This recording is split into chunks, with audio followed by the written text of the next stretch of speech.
Bastidores de Brasília agora, porque o ministro da Fazenda, Fernando Haddad, ele assumiu a articulação para trazer os republicanos para a base aliada do governo. Na quarta-feira, Haddad se reuniu com a cúpula do partido para um jantar que não estava previsto na agenda do ministro. Estiveram com Haddad o deputado Silvio Costa Filho e alguns caciques da sigla, como o líder da bancada na Câmara, Hugo Mota. Costa Filho é um dos cotados para assumir o Ministério do Esporte. A aproximação acontece após os republicanos apoiar a reforma tributária. Se for confirmada essa aliança com o governo Lula, o governador de São Paulo, Tarcísio de Freitas, pode deixar o partido. Vamos a Brasília, José Maria Trindade. Zé, embora Tarcísio de Freitas, nome forte do Republicanos, tenha se manifestado contra essa possibilidade, a cúpula do partido aparentemente vai em direção oposta. É importante lembrar que o então PRB lá atrás fez parte de administrações do PT, inclusive o finado ex-vice-presidente da República, Zé Alencar, pertencia ao PRB. Zé, o que poderemos esperar? É a direita se fragmentando? Pois é, olha, existe uma fila de partidos querendo ir para o governo e essa fila está no Palácio do Planalto. Uma sinalização geral de Lula de distribuição de cargos na esplanada dos ministérios, benesses, né? E o poder sabe como que é. Ninguém pode ficar longe do poder porque morre, é como o sol, morre de frio. Mas se aproximar demais, pode se queimar. Neste momento, a grande negociação de Lula com os partidos políticos, ele está dizendo, olha, não negocio com o Centrão. Isso aí é o Centrão. O Centrão não existe formalmente, mas os partidos formam esse Centrão. E esses partidos dão a maioria para quem, evidentemente, paga pelo apoio, né? E o antigo PRB, Republicanos, né? Ele é coordenado ali no centro pelo grupo da Universal. Edir Macedo, o Marcos Pereira, que é o presidente do partido, é um bispo da Universal, né? E não tem só deputados evangélicos ou da Universal, mas ali está a raiz. Eu conversei com alguns deputados que dizem o seguinte, o partido racha. Alguns deputados não querem ir para o governo, né? E, inclusive em algumas representações estaduais. Mas a maioria do Republicanos me surpreendeu, quer mesmo ir para o governo. E uma negociação fechada, inclusive, para assumir a presidência da Câmara dos Deputados. A negociação está em curso. Nesse jantar que você citou aí, o Haddad ficou muito à vontade para falar com os candidatos a cargos na esplanada ministério. Tem que ser ministério, porque são deputados. Já foram, inclusive, escolhidos, apontados para assumirem pastas na esplanada dos ministérios. A articulação exige, está em andamento e passa, inclusive, para a eleição à presidência da Câmara dos Deputados. E não é só isso, não. É a abertura do governo para grupos de comunicação e apoio, ou seja, uma realidade, essa história, essa conversa aí do PRB, que até então, do Republicanos, que até então se colocava, e se coloca ainda, como independente. Eles nunca foram oposição, mas deveriam, porque a defesa do Republicanos foi sempre ao lado do ex-presidente Jair Bolsonaro.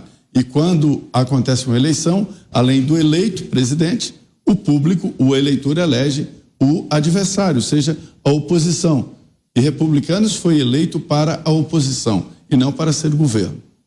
Exatamente. Agora vamos continuar em Brasília com o Cláudio Dantas, que está acompanhando desde o início essas movimentações e essas tratativas para a possibilidade de entrada do Republicanos na base aliada. Já de muito tempo, né, Dantas, que a gente escuta essa informação, esse desejo de que o deputado Marcos Pereira, ou o bispo Marcos Pereira, que já presidiu, inclusive, o grupo de mídia que é comandado pela igreja, que também integra o PRB, ou Republicanos. Marcos Pereira pode ser um fator decisivo nessa jogada, Dantas? Olha, sabe o que vai acontecer? O que já está acontecendo com outros partidos como o PP. Nesse caso do Republicanos, o Silvio Costa Filho deve assumir, de fato, o Ministério do Esporte, né? Só que aí eles vão sair com a seguinte desculpa, não, é uma indicação individual. o partido não tem nada a ver com isso. E quando vier alguma votação importante, eles vão dizer que aquela votação é pela sociedade e vão votar com o governo. É o que vai acontecer, por exemplo, lá no Senado, com a reforma tributária, que o governo quer mexer um pouquinho, né? Essa é a saidinha, é a malandragem da política brasileira aqui. Nós já vimos isso acontecer em outras oportunidades e ela voltou a ser uma prática política. Isso acontece por vários motivos. As lideranças políticas, elas têm os seus compromissos. Então, elas assumem esses compromissos, que não tem nada a ver com compromisso programático, com, programa partidário, com defesa de valores, de princípios, nada disso. Tem a ver com as relações, com as negociações que essa liderança faz, pensando o quê? Pensando sempre no objetivo eleitoral. Nós teremos, no ano que vem, eleições municipais. Diversas dessas autoridades têm interesse em se candidatar a prefeito ou de fazer bancadas ali nos municípios. As eleições municipais são muito importantes, né?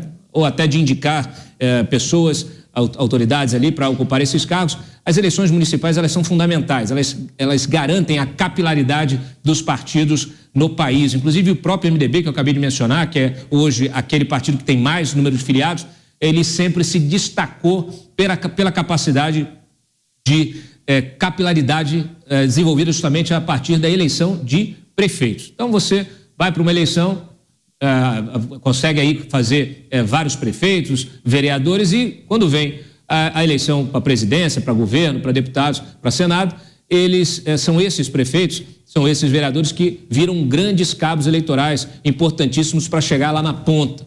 Então, o MDB sempre teve isso até como um perfil ali da sua atuação partidária. O PT, ele atua através desses clusters, né, desses hubs de políticas de base, sindicatos, movimento estudantil, etc. e tal.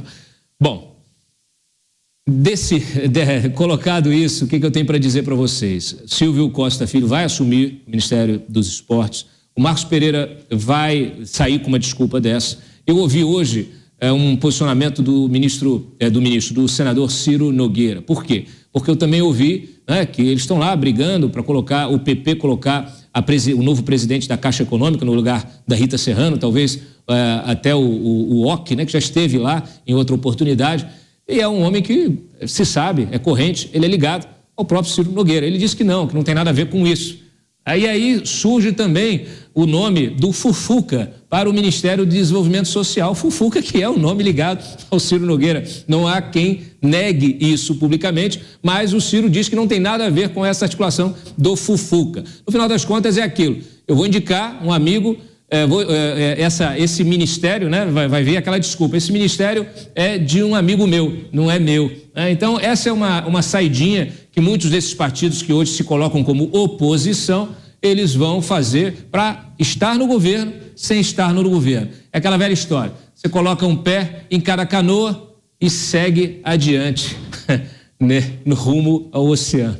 Exatamente. Agora, sintomático, viu, Dantas? Uma pessoa da produção, inclusive, lembrou que o presidente Lula, nesta semana, em meio a todas essas tratativas, concedeu uma entrevista no principal telejornal, nesse grupo de mídia que é comandado pelo conglomerado religioso, que tem muita influência nos republicanos. Coincidência será que existem, hein, Dantas? Para fechar, Pavinato.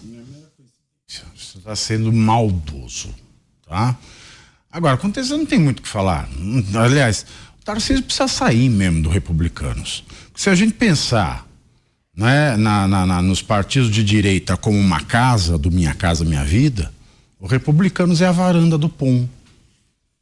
Rápida parada, daqui a pouco a gente volta repercutindo os assuntos mais importantes do dia. Estamos tratando sobre a possibilidade de entrada do Republicanos, partido que apoiou a gestão de Jair Bolsonaro nos últimos 4 anos, mas que agora ventila e negocia a possibilidade de entrada no governo Lula. Em um minuto...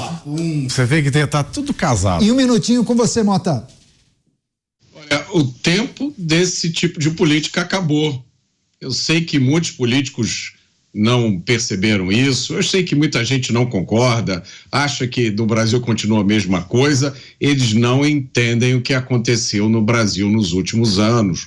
O Brasil mudou, O Brasil hoje tem um eleitorado liberal e conservador que acompanha e entende o que está acontecendo.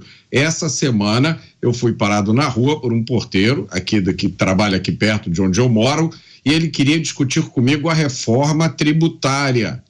Lembrem o que aconteceu nas eleições de 2018, lembrem a quantidade de pessoas que se elegeu como sendo de direita só para virar a camisa assim que sentaram na cadeira de parlamentar. A maioria desses não foi reeleita em 2022. Na minha opinião, essa turma que posou de direita e que agora está correndo para sentar no colo do PT vai pagar um preço por isso. Vamos esperar as eleições do ano que vem e ver qual é o recado que os eleitores vão dar.